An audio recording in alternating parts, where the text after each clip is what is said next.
우리 함께 말씀 보도록 하겠습니다. 함께 보실 말씀 우리 시편 133편 3절 말씀입니다. 시편 133편 우리 3절 말씀을 우리가 함께 읽도록 하겠습니다. 함께 읽습니다. 시작.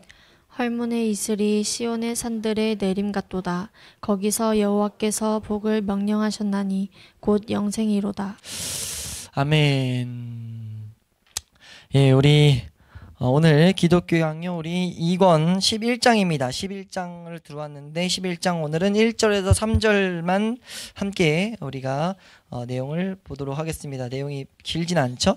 우리 짧은데요. 우리 텍스트 읽어가면서 우리 구약과 신약의 첫째 차이점, 네, 구약은 영적 축복을 세속적인 것들로 표현했다라는 부분을 우리가 좀 생각해 보도록 하겠습니다. 우리 지금 이 내용은 앞에서 우리 이제 10장에서 구약과 신약의 같은 점을 말했잖아요. 그래서 구약과 신약은 본질상 동일한, 특별히 핵심은 내세 것들을 추구하고 있었다. 그래서 우리가 오늘도 사실 계속 다시 한번 생각해야 되지만 우리는 표대를 올바로 세워놓고 하나님의 나라, 하나님의 것들, 하나님을 기업으로 여겨서 다른 박질해야 돼요. 그 필요성을 우린 배워야 됩니다.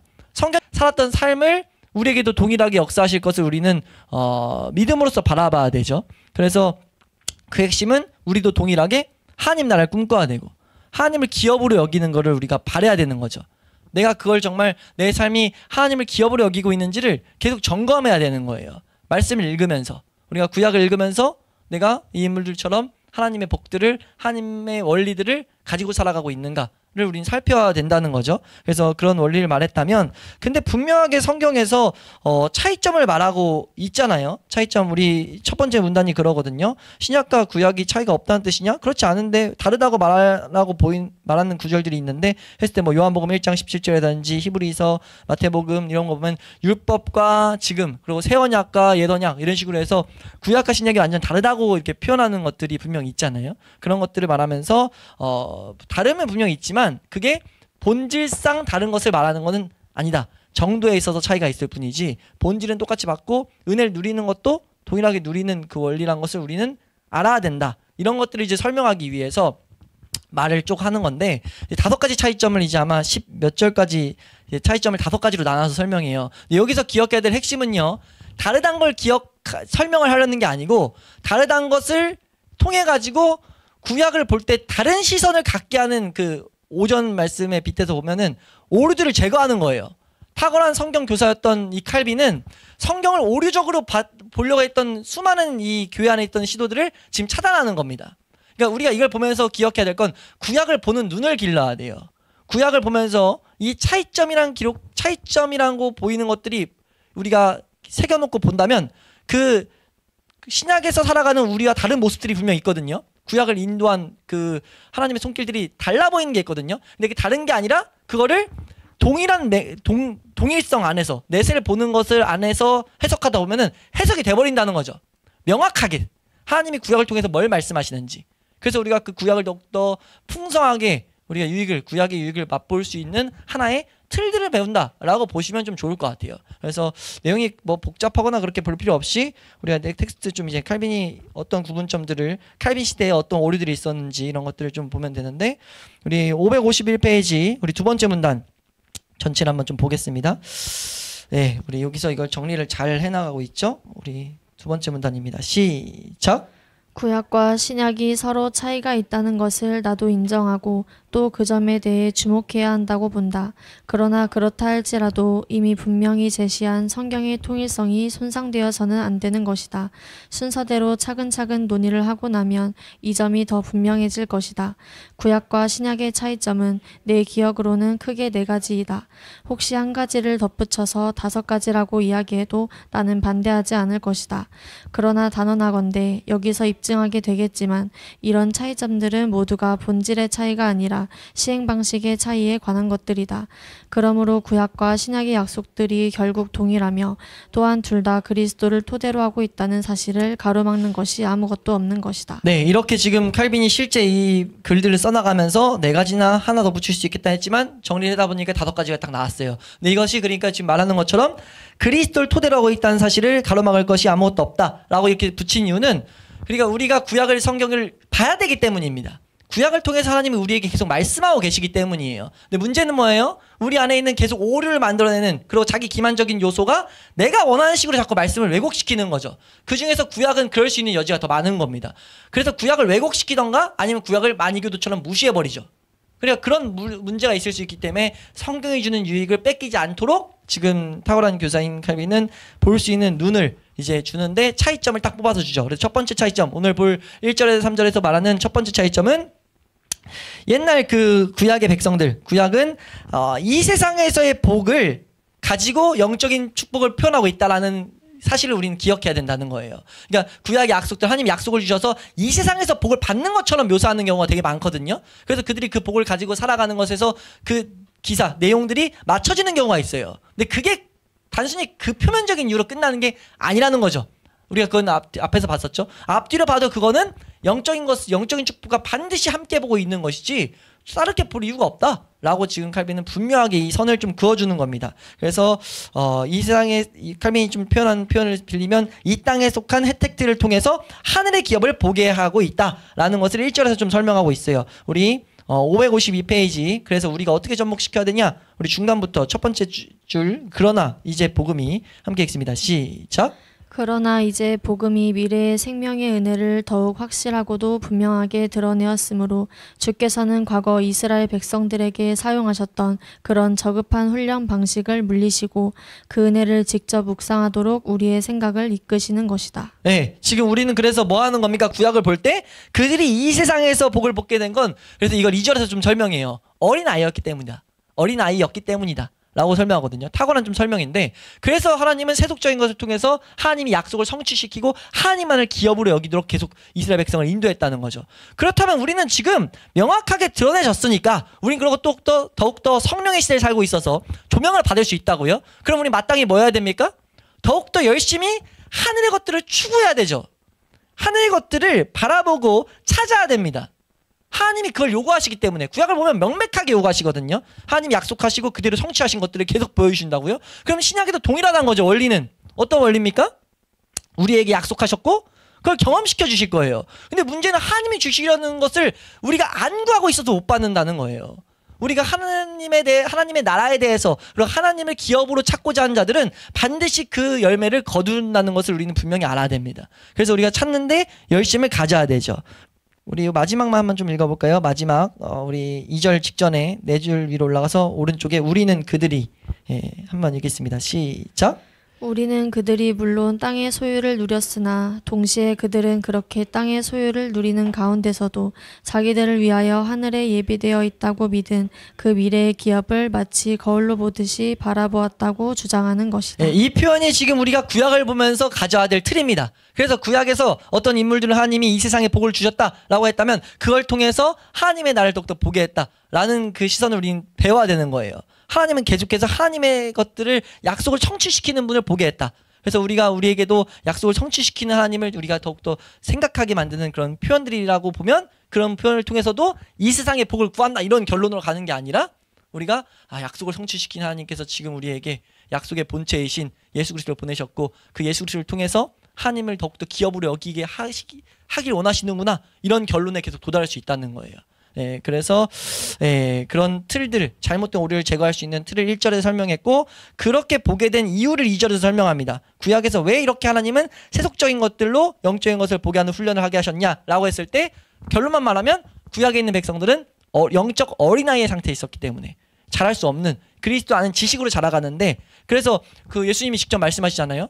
구약의 때까지 이제 이후에 있는 백성들이 더 천국에서 크다고 하나님 앞에서 더 이제 하나님의 장성한 자로서 살아갈 수 있는 삶이 있기 때문에 그런 표현을 쓴 건데 2절에서는 그런 정리를 합니다. 그래서 칼빈이 말하는 것을 이제 553페이지 보시면 우리 두 번째 줄부터 바울은 주로 여기서 좀 읽어보겠습니다. 함께 읽습니다. 시작.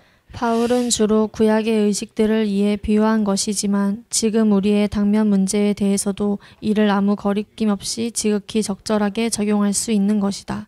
그러므로 유대 민족이나 우리에게나 동일한 유업이 지정되어 있었으나 그들은 아직 어려서 그것들을 받아서 운영할 수가 없었다.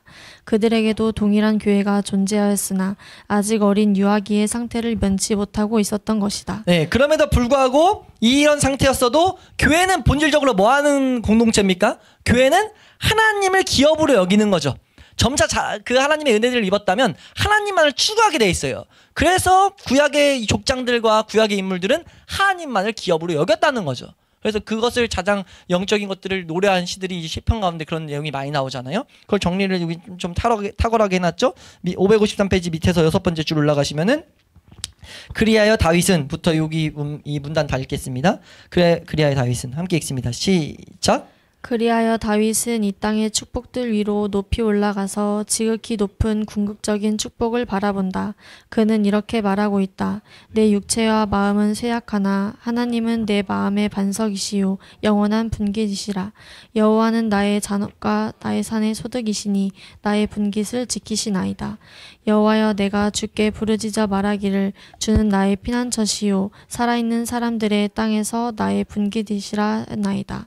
감히 이렇게 말하는 자들은 그들이 세상과 모든 이 땅의 은혜들을 초월하는 그런 것에 소망을 두고 있음을 스스로 드러내는 것이다.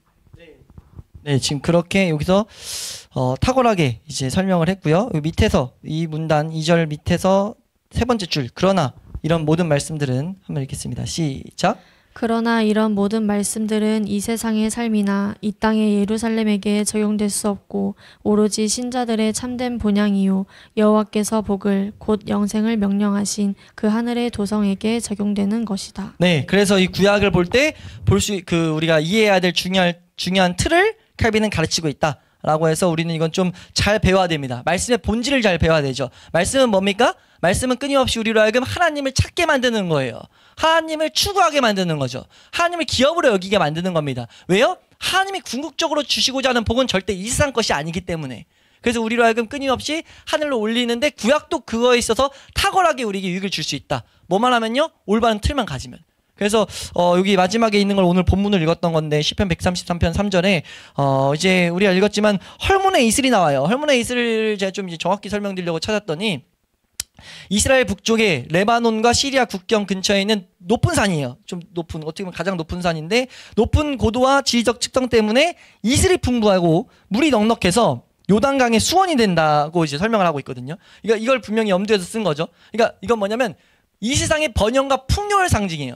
이 세상의 풍요를 받은 헐몬에 있는 이슬, 그것들이 이제 시온의 산들, 이 세상에서 내린다. 이스라엘 백성에 있는 이스라엘에 있는 산들에서 내린다. 모리아산, 감란산 이런 산들에서 이제 약속하셨는데 그 약속에서 이제 복들이 내려왔다라고 지금 설명하는 거거든요. 그래서 여호와께서 복을 계속 명령하셨다는 거예요. 근데 그 복이 뭐냐라고 말하면서 그 복은 곧 영생이다라고 그냥 이 시편 133편은 딱 이렇게 틀을 막아버리는 거죠. 수많은 이 세상의 이런 산에서 하나님이 주신 복들이 이 세상에 걸쳐있는 복들이었는데 그거 뭐야? 그거 다 영생이야 라고 지금 여기서 성경이 말하고 있다는 겁니다. 그래서 이 틀을 가지고 우리가 구약을 보는 것은 너무 중요한 하나의 자세다라는 것. 그래서 3절에 그걸 정리하는 거예요. 3절에 정리한 내용이 이 땅에 있는 축복과 형벌들은 다 모형들이다. 그것들을 추구하게 하는 모형들이다. 그래서 우리 이 첫 번째 문단 밑에서 6번째 줄 오른쪽으로 가시면 그러나 여호와께서는 우리 찾으셨나요? 한번 읽어보겠습니다. 시작. 그러나 여호와께서는 신자들을 향한 그의 자비하심을 이 땅의 좋은 것들로서 입증하시고 그런 모형과 상징들을 통해서 영적 행복을 예표하셨고 또한 그와 반대로 악인들에 대하여 장차 있을 그의 심판을 육체적인 형벌들을 통해서 입증하셨다.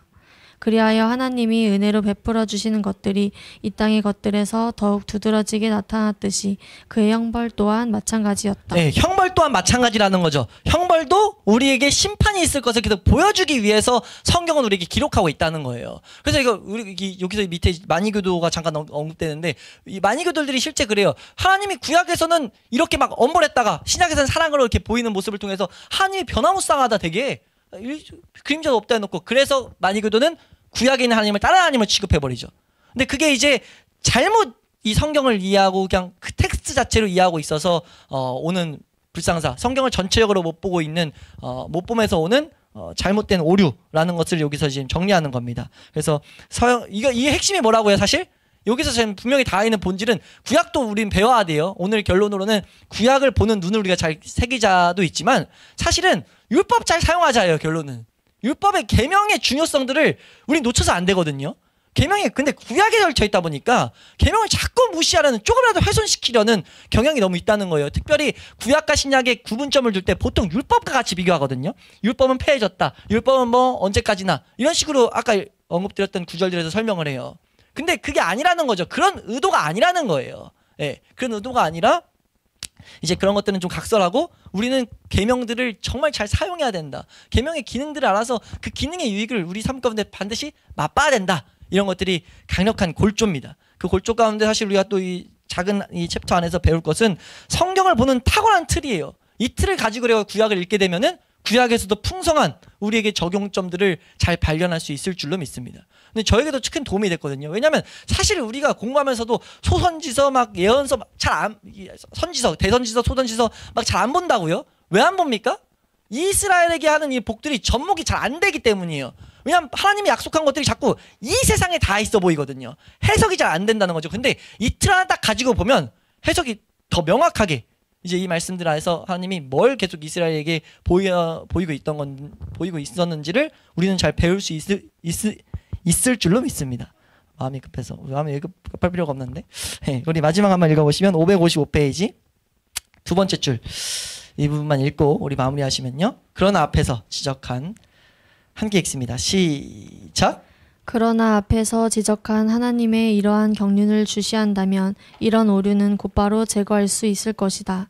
이스라엘 백성에게 수건에 가려진 형식으로 언약을 베푸시는 기간 동안 하나님께서는 미래의 영원한 행복이라는 은혜를 이 땅의 혜택들로 나타내고 표현하며 영적 죽음의 위중함을 육체적인 형벌들로서 표현하고자 하신 것이다. 네, 우리가 이 탁월한 틀을 가지고 구약을 읽음으로써 구약에서도 우리가 풍성한 은혜들을 우리로 하여금 다른 박질하게 하는 그런 하나님의 메시지들을 잘 들을 수 있는 우리 모든 성도님들 될 수 있기를 소망합니다.